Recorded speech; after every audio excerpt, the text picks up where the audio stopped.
제목이 비판하지 말라 이런 말씀을 가지고 비판보다 먼저 해야 할 일이라는 제목으로 말씀을 전해요.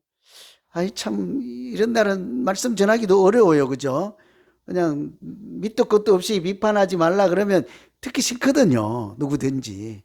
그래서 한번 어떤 말씀인지 우리 같이 생각하며 이것은 뭐 단순히 남을 욕하지 말라 이런 차원이 아니라 우리 믿음과 결부된 말씀인 것이죠.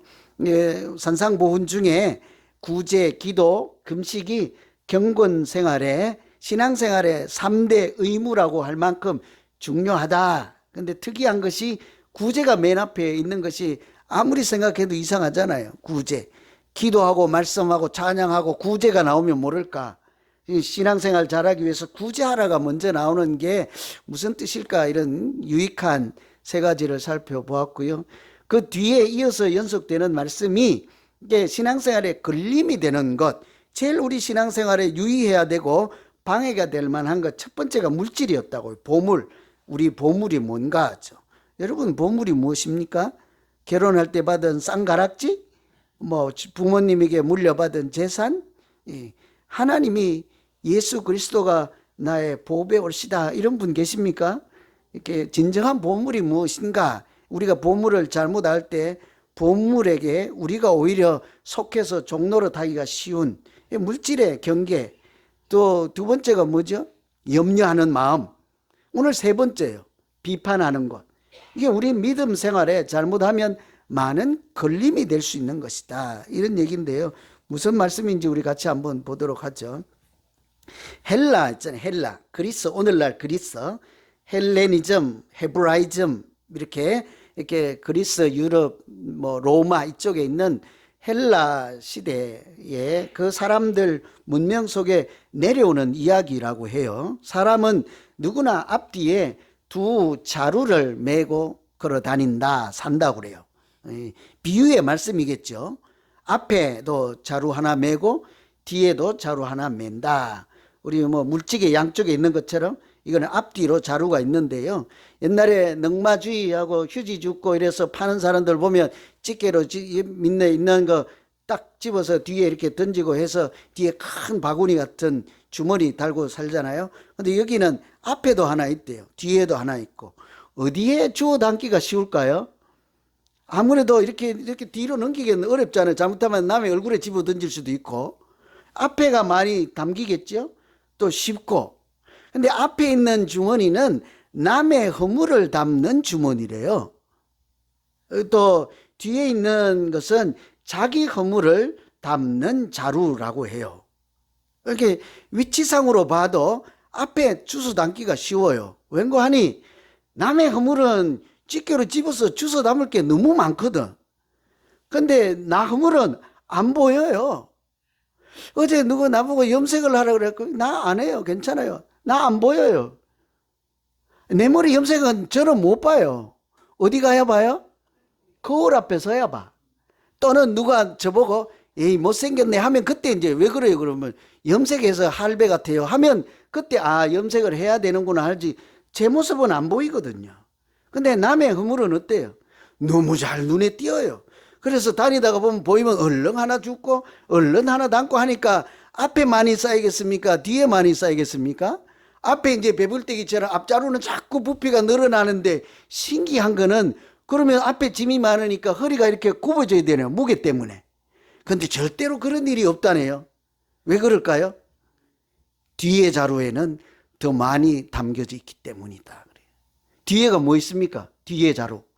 자기의 허물을 담는 주머니에 나도 모르게 내가 열심히 주워 담은 남의 허물보다 이미 가득 차 있어서 절대로 앞으로 꼬꾸라지지 않는다는 거예요.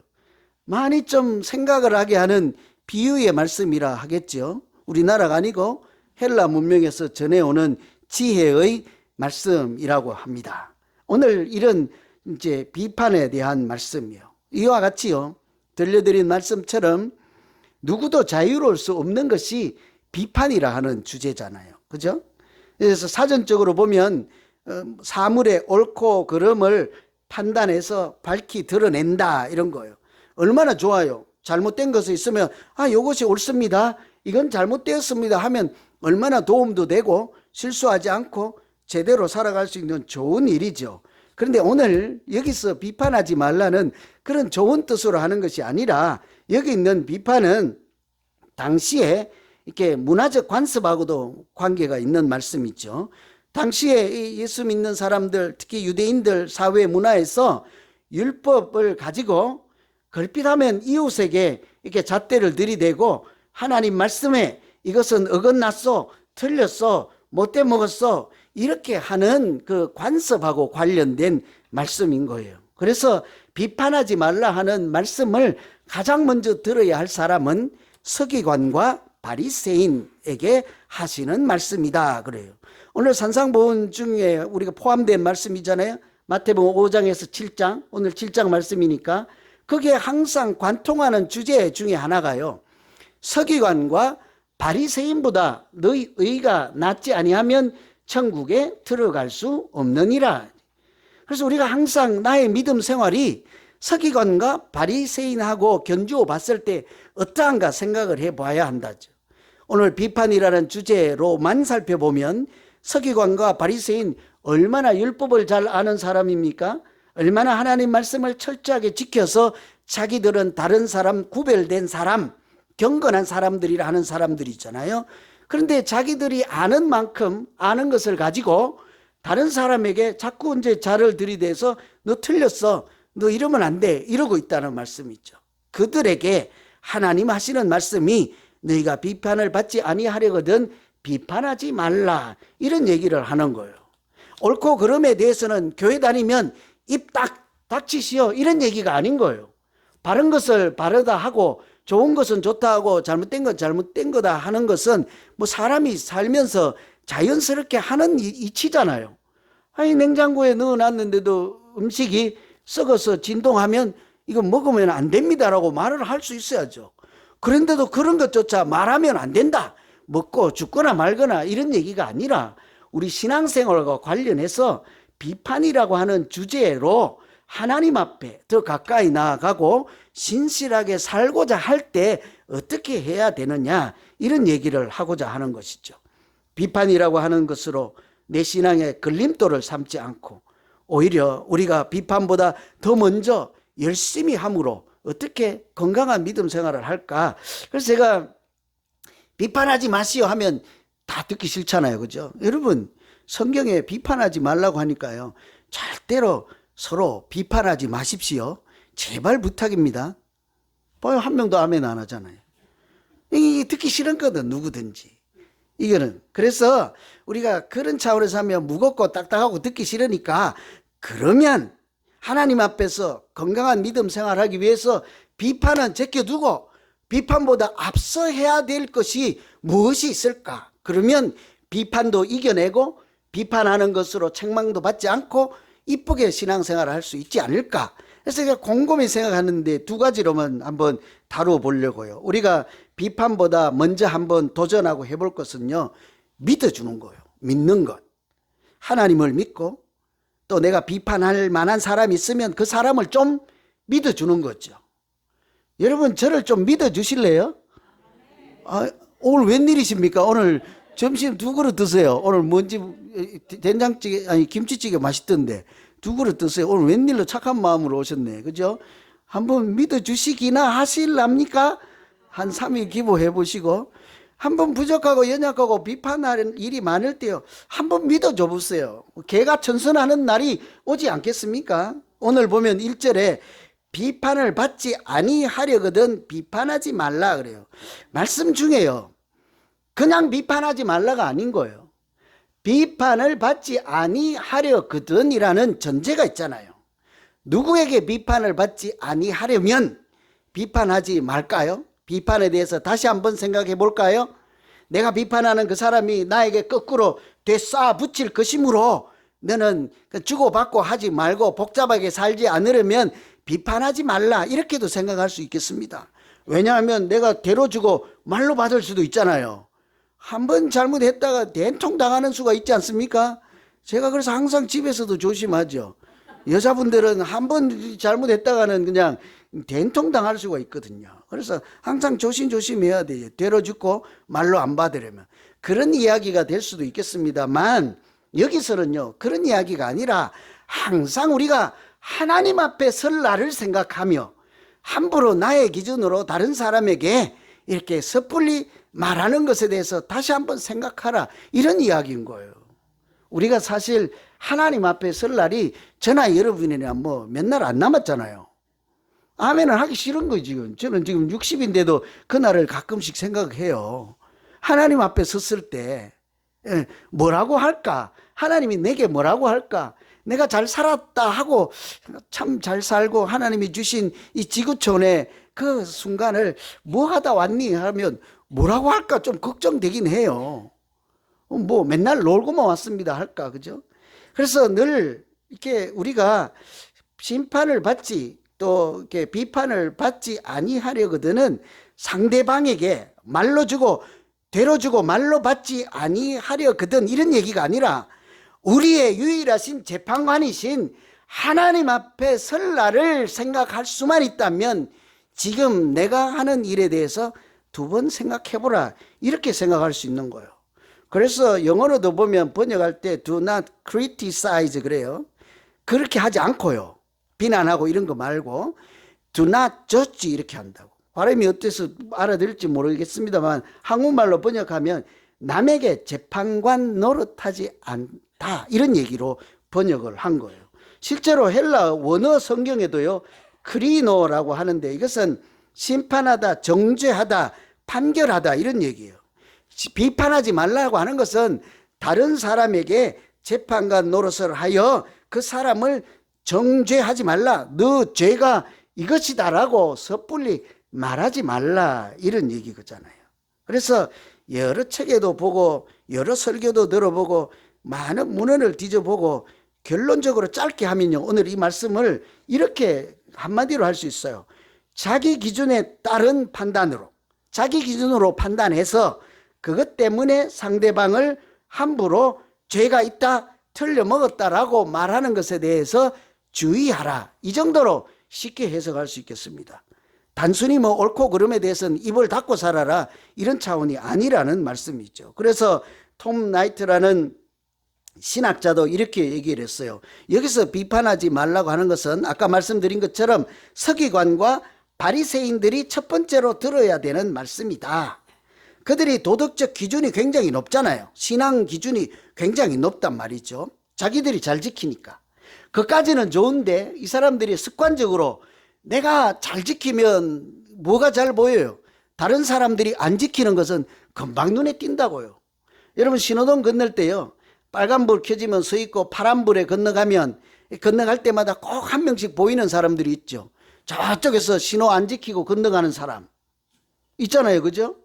또 내가 우리 한국 사람들 특징 중에 우리는 신호등 처음부터 끝까지 이제 일직선으로 쭉 건너가야 되는데 빨리빨리 문화가 발전해 갖고 반만 건너가면 각도를 틀잖아요. 어디로? 내가 가는 방향으로. 그러니까 신호등 다 안 건너고 옆으로 삐져나간다고요. 근데 나는 항상 끝까지 가려고 하거든. 그 제 눈에는 항상 옆으로 삐져나가는 사람이 왜 그렇게 보이는지 몰라. 구역 예배 가서 힐 아파트 건너갈 때. 나는 끝까지 가는데 보면 권사님들 한 반은 좀 옆으로 다 샜어. 남쪽으로 갈 때는 남쪽 방향. 그러다가 차에 사고 나면 어떡하려고. 문제는 항상 그런 게 잘 보이잖아요. 왜냐하면 제가 잘 직선으로 가기 때문에 보이는 거예요.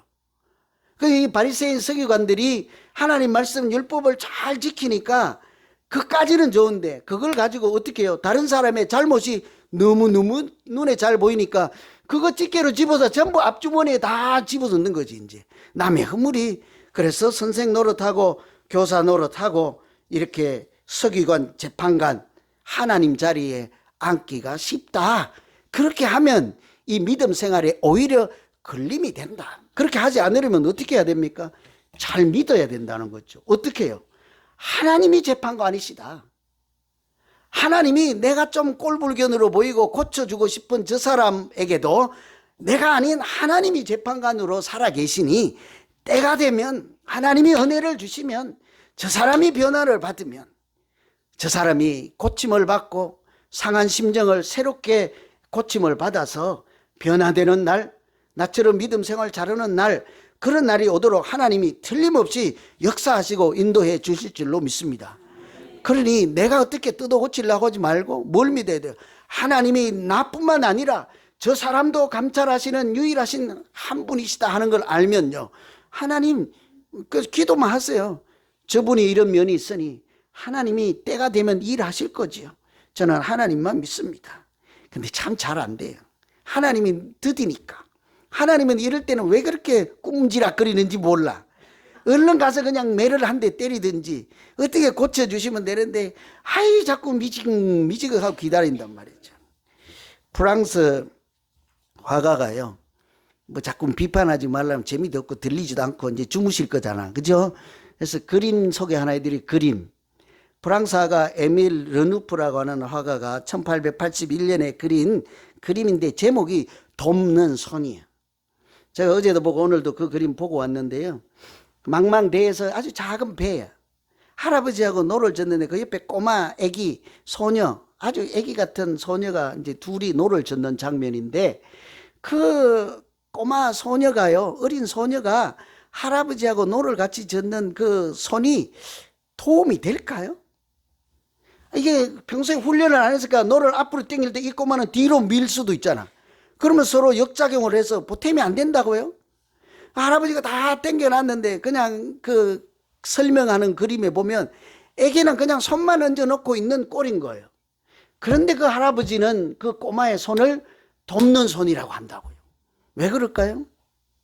할아버지에 대한 믿음이 있어가지고 망망대해에서도 폭풍이 부는데도 조금도 이러다가 우리 죽어요 호들갑 떨지도 않고, 할아버지 다 늙어서 노를 좀 빨리 져야 되는데 왜 그리 늘어 터졌냐고 그렇게 하소연하지도 않고, 할아버지 얼굴을 바라보면서 미소를 짓고 사랑의 눈빛으로 나를 집으로 엄마에게 데려다 줄 그 할아버지에 대한 믿음이 있어서요, 아주 평온한 마음으로 보고 있으면서 손을 얹어 놓고 있는 그 자체가 할아버지에게 슈퍼 파워가 나오게 하는 동력이 된 거예요. 그래서 도움의 손이라고 하는 거예요.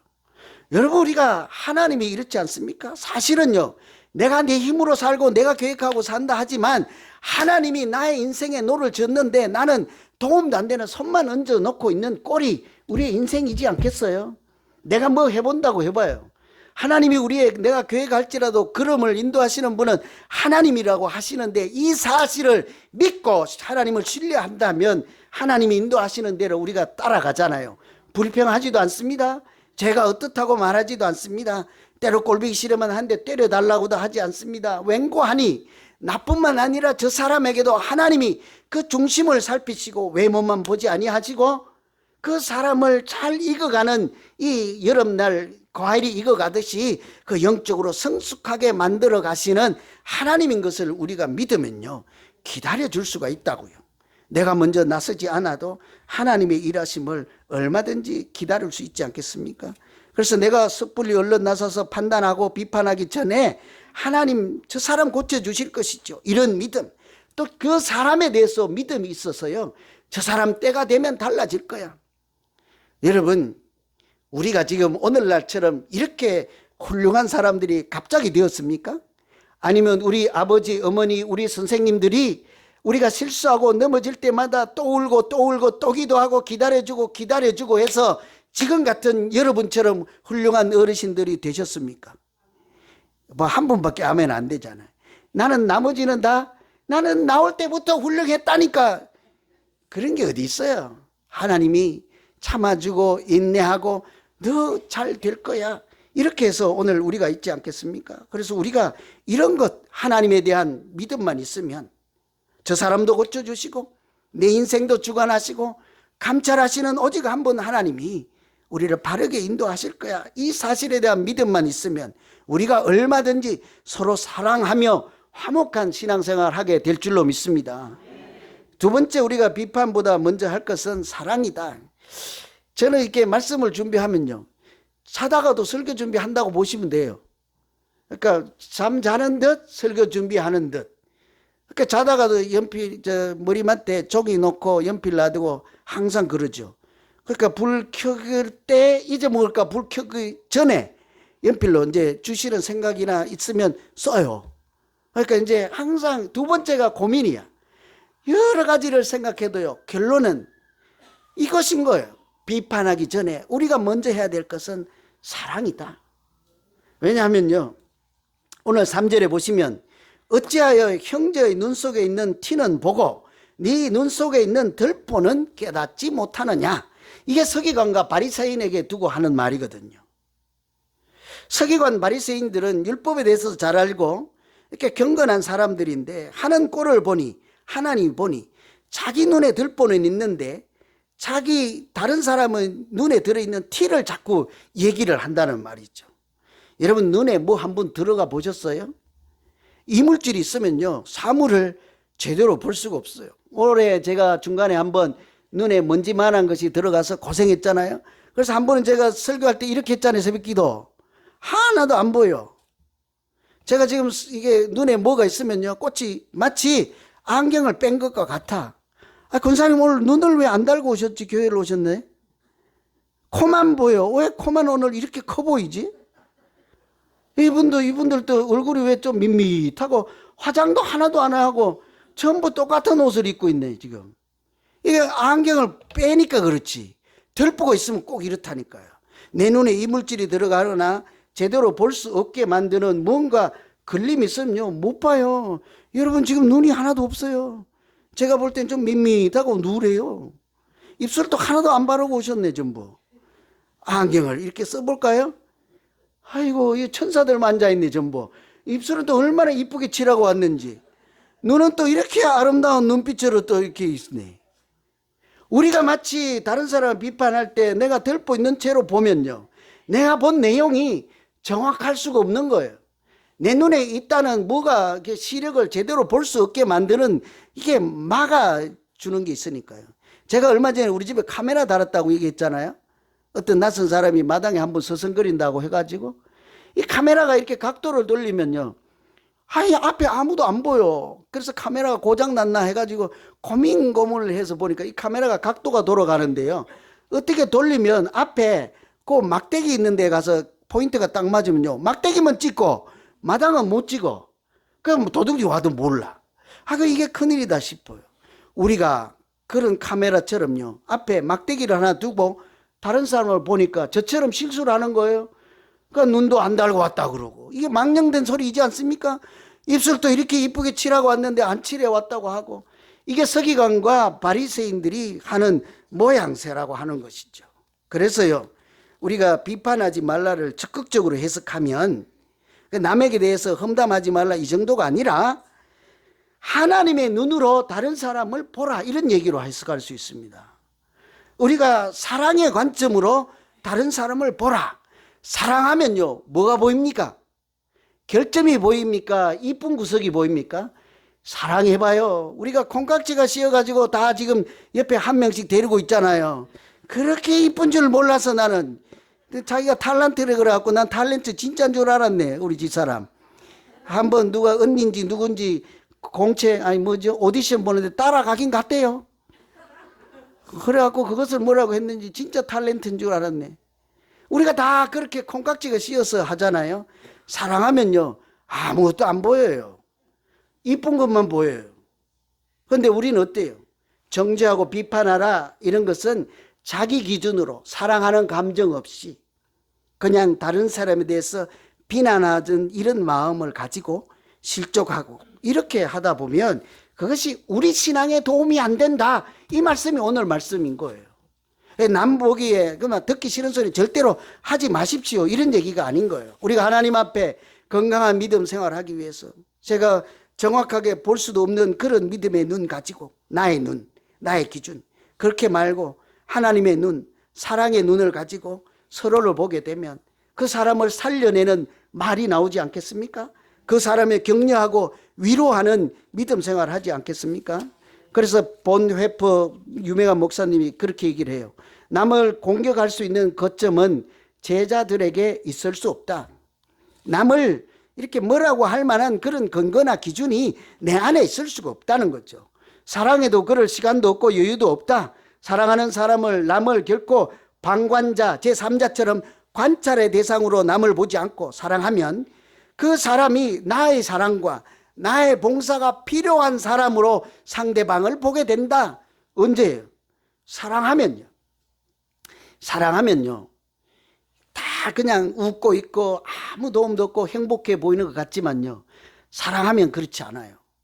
그 사람이 집에서 울고 있는 모양, 인생의 고달픈 짐을 지고 가는 모양, 또 아무 걱정, 근심이 없는 것 같은데 사랑하면요. 그 내면에 마음 깊이 있는 갈등, 고민 이런 것들이 다 보여요. 어제 일부에도 말씀드렸지만 두 자매하고 얘기를 하는데요. 첫날 만났을 때를 회상하고 오래전이에요. 학부모라서 우연히 만나게 됐대요. 근데 한 친구가 나이도 동갑이요. 근데 보니까 한 친구가 잘 살고 있는 사람인데도 그 마음에 울고 있는 모습이 보였대요. 그 나중에 지금 와서 얘기하는 거예요. 맞다. 내가 그때 그렇게 어려운 일이 있어서 내가 얼굴은 웃고 있고 아이들 마중은 나갔지만 내 마음에 말할 수 없는 고통과 괴로움을 보내고 있던 시대라 사람들에게 담을 쌓고 먼저 인사도 하지 않고 이렇게 살았는데 네가 나에게 말을 걸어주었다. 기억하고 있더라고요. 언제 그런 것이 보입니까? 사랑할 때예요. 그래서 끝에 이런 얘기가 있어요. 비난은, 심판은 우리를 소경으로 만드나 사랑은 우리를 보게 한다 그래요. 심판하면 우리의 눈이 멀어져요. 이쁜 것 안 보이고 칭찬할 만한 것 안 보이고 안 보이니까 못 보니까 소경이잖아요. 그런데 사랑은 그런 것을 보게 만든다고요. 사랑해봐요. 다른 사람의 그 고충, 애로사항 저 사람 보면 내가 항상 도와줄 사람으로 보여요. 저 사람은 항상 나의 섬김이 필요한 사람으로 보여요. 그러면요 사랑하는 사람이에요. 여러분 제가 여러분에게 뭐가 필요해요? 안 필요해요? 목사님 뭐가 필요해요? 아무것도 안 필요해요. 맨날 그러잖아. 저도 여러분에게 많이 필요해요. 웃지도 않고 아멘도 안 하고 나도 모르겠다. 그죠? 항상 보면 다 필요해요. 부자인 사람은 부자인 사람, 가난한 사람은 가난한 사람, 아무 근심 걱정 없는 사람도 사랑으로 그 인생을 보세요. 이런 얘기하면 자꾸 잔소리 한다 하니까 한번 얘기하고 말게요. 우리 가족이나 가까운 사람은 허물이고 뭐고 막 얘기해 주잖아요. 잘 되라고 하는 핑계로. 너 잘 되라고 하는 소리 하면서. 그러기가 십상이에요. 다른 사람에게는 조심하느라고 그런 소리 안 했잖아요. 이 집에도요 아들이 하나 있었어요. 근데 다운 증후군이라고 염색체 21번이 잘못돼 가지고 성장 발달 장애가 있는 다운 증후군이에요. 상당히 뭐가 부족하고 느려요. 근데 이 아버지는 그 아들을 보고 얘가 문제가 있다 아프다 이렇게 얘기하지 않고 사람들에게 늘 당당하게 우리 아들은 문제가 있는 것이 아니라 좀 느릴 뿐입니다. 좀 시간은 걸리더라도 말도 천천히 배우고 사회생활 하는 것도 잘 안 되는데 더디게 배우긴 배워서 괜찮아요 하고 아들에 대해서 굉장히 책망하고 비난하지도 않아요. 근데 나 같으면 뭐라고 하겠어요? 이놈의 자식은 옆집 애들 많고 공부도 못하고 이놈의 자식은 옆집 애들보다 그렇게 막 빠릿빠릿 하지도 못하고 똑같이 밥 먹고 뭐 하냐고 책망할 수도 있잖아요. 이 아버지 참 존경스럽더라고. 그러고는 자기가 다니는 직장을 다 정리를 하고요. 강원도 어디 있는 산골에 가서 아주 물 좋고 산 좋은 데 가서 이 아들을 키우겠다고 얘가 자라기에 가장 좋은 환경을 찾아서 그곳에 간 거예요. 거기서 애가 천천히 잘 살아요. 참 행복해 보이더라고요. 그 아들도. 서로 그렇게 책망하고 비난하지 않고 좋은 점을 자꾸 살려주니까. 그러다 보니까 어느 날 그 지역에 있는 육체미 버디빌딩 하는 사람들 있잖아요. 역기 들고 이렇게 근육 만드는 사람들. 그 코치가 이 아들에게 이렇게 육체미 하는 선수로 한번 해보라고 이렇게 권유를 한 거예요. 근데 알고 보니까 다운 증후군 이런 사람들은요, 근육의 긴장도가 일반 사람보다 절반밖에 되지 않는데요. 그 말은 아무리 해도 안 된다는 거죠. 그럼에도 불구하고 이 아들이 진심으로 하는 거예요. 열심히 하는 거예요. 그래서 자기 식사 조절도 하고 운동도 열심히 하니까 아버지도 같이 하는 거예요. 그런데요, 그럴듯하게 됐어요. 대회도 나갔습니다. 경기에 선수로, 바디빌더 선수로 나가서, 육체미 선수로 나가서 당연히 우승은 못하죠. 그래서 사람들이, 옆에 있는 친구들이 우승을 탄 사람들이 메달을 이 친구에게 다 걸어주면서요, 정말 우승한 사람은 당신이다 이렇게 얘기하고 대회에서도 특별 공로상을 주고 그렇더라고요. 참 그 사람이 장애인이라는 생각이 전혀 들지 않을 정도로 아주 반듯하게 느리지만 정상인 사람하고 뭔가 다르지만 정말 행복해 보이고 참 존경스러운 아버지로 보였는데요. 제가 이 가정을 소개해 드리는 이유는 그래서 이분들이요, 세상에 이런 일이 거기에 아마 찍혔어요. 세상에 이런 일이 그만큼 기이한 일인 거예요. 그래서 제가 오늘 소개해 드리는 이유가 이분들이 마지막에 하는 말씀이에요. 우리 가정을 보고 우리 아들이 자라는 것을 보고 똑같은 다운 증후군을 가지고 절망과 희망을 잃어보고 있는 가정들이 용기를 낼 수만 있다면 좋겠습니다. 이 아들도요, 이제 30살 정도 먹었는데요, 내가 이렇게 열심히 하고 이렇게 죽도록 하는 까닭은 나와 같은 이런 가정들이 이렇게 포기하지 말고 주저앉지 말고 힘을 내고 살았으면 좋겠습니다. 여러분, 왜 이런 기적 같은 세상에 이런 일이 생길 수 있었나요? 가까운 가족이라도요, 또 책망하기가 쉬운 상대일지라도 그런 얘기를 하지 않은 거예요. 우리 아들은 괜찮아요. 단지 좀 느릴 뿐입니다. 이게 나쁜 애도 아니고 문제가 있는 사람도 아니고 하나님이 만든 형상 그대로 가지고 있어서 더딜 뿐입니다 하고 사랑으로 그 아들을 감싸는 아버지의 그 능력과 사랑이 하나님의 역사를 만나서 이 가정을 내가 봐도 참 부럽고 존경스럽고 사랑스러워 보이는 가정으로 하나님이 만들어 주신 줄로 믿습니다. 저는 인생을 어떻게 살아야 할까를 많이 생각했어요. 우리가 어떤 경우에로다요, 너무 서로에게 뭐 틀렸다 옳다 이렇게 선생 노릇 하나님 노릇 재판관 노릇 하는 대신에 그 사람도 믿어주고 기다려주고 그 사람의 주인 대신 하나님을 신뢰하고 우리가 서로 비판보다 이렇게 책망보다 사랑으로 그 사람의 입장이 되어서 저 사람도 나의 도움이 필요하고 나의 사랑을 먹으면 얼마든지 참 행복한 인생을 살 수 있겠구나, 이런 좋은 마음 가지면 하나님께서 우리를 불쌍히 여기시고 부족하고 연약한 우리 가운데도 천국 같은 하나님 나라를 만들어 주실 줄로 믿습니다. 기도하겠습니다. 하나님 아버지, 참 잘났다고는 하지만